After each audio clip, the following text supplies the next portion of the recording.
So you need to remind yourself that you have the power to choose your mindset and approach to the day ahead, but at the same time release the emotional tension that is not allowing you to trust. And that is so powerful because so often we find ourselves being emotionally controlled, right? We want to do certain things, but we feel lazy. Or we want to do certain things, but we feel attention, like I can't do it.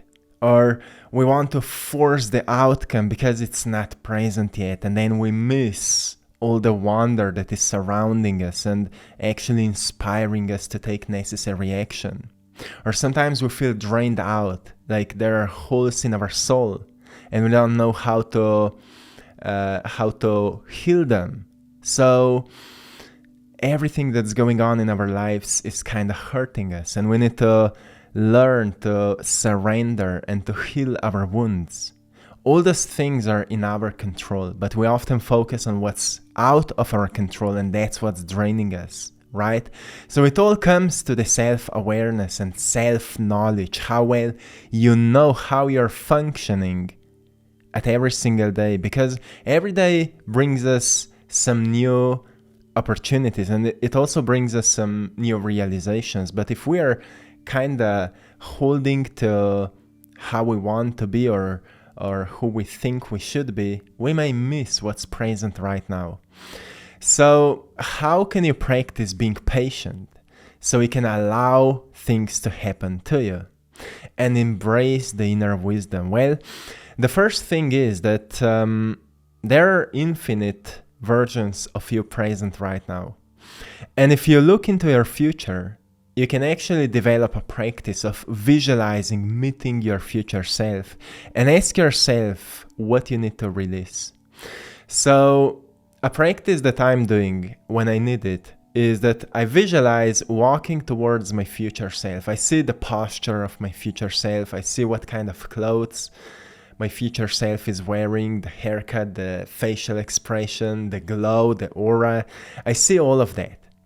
So I visualize myself walking towards my future self, and until I can, meet my future self and look eye to eye, be completely connected with my future self. And in the moment of connection, I already feel what I need to release, like what is not allowing me to already be that version of myself. And that practice to me is always so powerful because I experience that connection with myself, the greatest potential that can be developed within me. Because it's all a mental work, right? The world is mental, everything is mental. So we need to develop that mental practice of meeting our future self to realize what we need to release, because it's all about releasing, it's all about letting go. And right now I feel like it's not so much about forcing anything, but truly just recognizing what is not allowing us to be who we came here to be. There's many old programs that are kind of falling apart, also within our subconscious minds. And as that process is happening, we are realizing more and more of these false stories we've been telling to ourselves. And it's a great time to recognize them, become aware of your thoughts and feelings, and recognize when you're trying to control a situation. Reflect in meditation. Every time when you feel like you are not fully surrendering to this moment, recognize what thoughts are not allowing you to surrender. Because what surrendering means? Well, when there was a time when you've been completely happy with your life, you've surrendered everything. You forgot actually what's your desirable outcome, and often those desires just came to you, right? I know that for myself it happened so many times until now. And every time that the greatest things happened to me, they happened at the times when I was the happiest, when I was the most in love with the process of whatever I'm doing. So I've learned that all I need to develop in my life is love for whatever I'm doing. So I need to fall in love with the process of doing whatever I'm doing. And that's actually a skill, because we've been trained to worry. And you may wake up and find yourself worrying about everything. And worry will not bring you closer to feeling inspired to take action. And right now, energy for taking action is really, really strong. So you may feel motivated, but some worries and fears may be holding you back. Those are emotions, and all the thoughts that are triggering and awakening those emotions. It can only be released if you recognize them. That's why it's a process. It's not just a one-day practice. It's a process of recognizing, becoming aware of what comes up every time I start dreaming, or every time I feel stuck. What comes up? And write it down and question it. Because we are so controlled by the old stories that are not fitting into this present time anymore.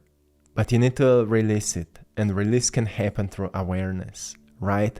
So reflect on that in meditation while meeting your future self. It will help you so much, because every time that thought will come up, that awakens fear, thought that awakens worry, every time it will come up, you can say to yourself, well, it's not mine anymore. I don't trust you. And you focus on that wanting future. And you ask yourself, well, what you want to do today to get closer to that destination, right? And think about your future version of yourself. That will inspire you. Think about how great you can become if you do what you feel that you need to do. And then the second thing that will help you through that process, embracing your inner wisdom and embracing the positive changes that are happening for you right now, is to expect the outcome, but don't force it to happen. What Neville Goddard said, he said, the moment you accept the wish as an accomplished fact, the subconscious finds means for its realization. And that saying is really powerful when we start to really understand what it means. He said, the moment you accept the wish as an accomplished fact, it means that whatever you desire to experience, you start thinking about it as it's already real. Like, how would you be behaving if that thing would already be present? Because often we have such a strong wish that something would be present, but once it is present, it doesn't bring us the wanting or expected satisfaction, right? Have you experienced that? That you wanted something in the past and then you experienced it and it didn't brought you that wanting satisfaction. Because we are never satisfied because we've experienced something. We are satisfied only if we know how to enjoy with what we are experiencing. That's why the whole point here is not to wish that something would happen, but live as everything is already in excess for you.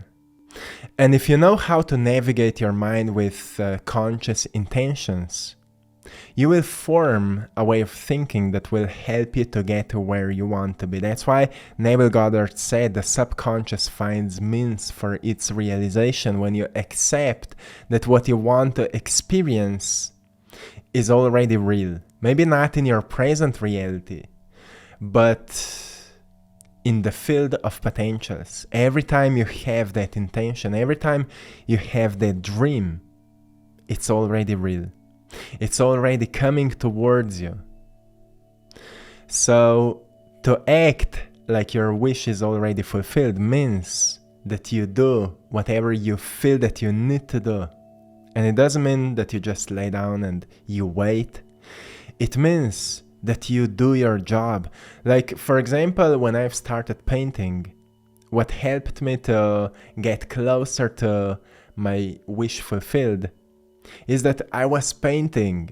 I have fallen in love with the process of painting. Every time I'm painting, I'm not thinking about the outcome.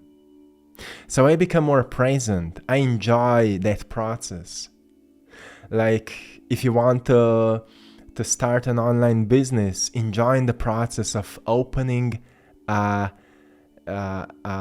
site, create a site, create that online shop or whatever it is, do that work and study whatever you need to learn and fall in love with the process, and you will see that you're making results and things you want will happen when you will least expect it. And that's so true, because as long as we have that inner need, like, oh, it should already be present, what we are saying is it's not here yet and I feel bad about it. But when we fall in love with the process, what happens is that we start to feel like we are so happy already because everything is flowing, everything is coming to us. So we stop chasing things, but we become a magnet for things. And that is just a change in our attitude. A change in our attitude. Often our impatience and desire for control come from our expectations. But we need to have an expectation for the wanting outcome. But we shouldn't force it to happen. We should stay at the same time open, because sometimes what we want is not what we truly need. So sometimes our desires may come in different forms that we've expected, but we need to understand that what is finding us is the best for our evolution. And at some point we will understand it. That's why we need to learn to stop judging things, but actually start learning what's the meaning behind them. Like why I needed to experience that. And asking ourselves, am I giving my all? Am I giving my all right now? Or could I give more? Right? Am I serving to the greatest or to the best of my abilities right now? Or am I holding myself back because of certain reasons? Work on that, because that is really, really important. So, my friends, when it comes to being patient, it's like any skill. Patience requires practice.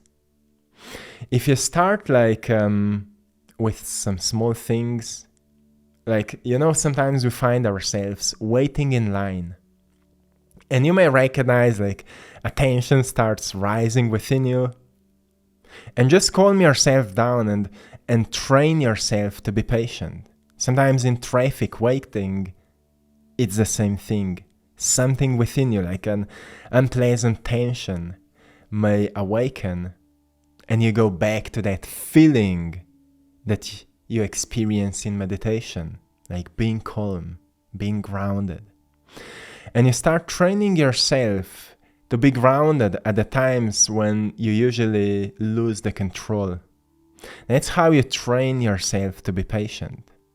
Then every time you will start to think about when something will happen, you get back to that feeling of being grounded and peaceful. So you train yourself like you train a muscle. And that will help you so much on that journey to embrace your inner wisdom. Tap into that native wisdom that is saying to you what's best for you. And sometimes mind will try to pull you out of that, because mind wants to always be right, wants to be prepared. But there's something greater that knows what's best for you. That other side of you, that higher self, that you just need to learn to develop a trust and relationship with. And that's how you embrace positive changes. Because you will notice that whatever is happening in your life right now is there for you to use those opportunities, to use them to create what you want to see. Because nothing is more powerful than using what you have for creating what you want to see. That's how you teach yourself to be an architect, to be an artist of this reality. So teach yourself to be a creator, because you are.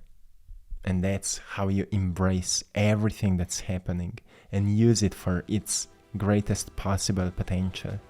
My friends, I will leave you here. I'm sending you all lots of love, blessings, and power.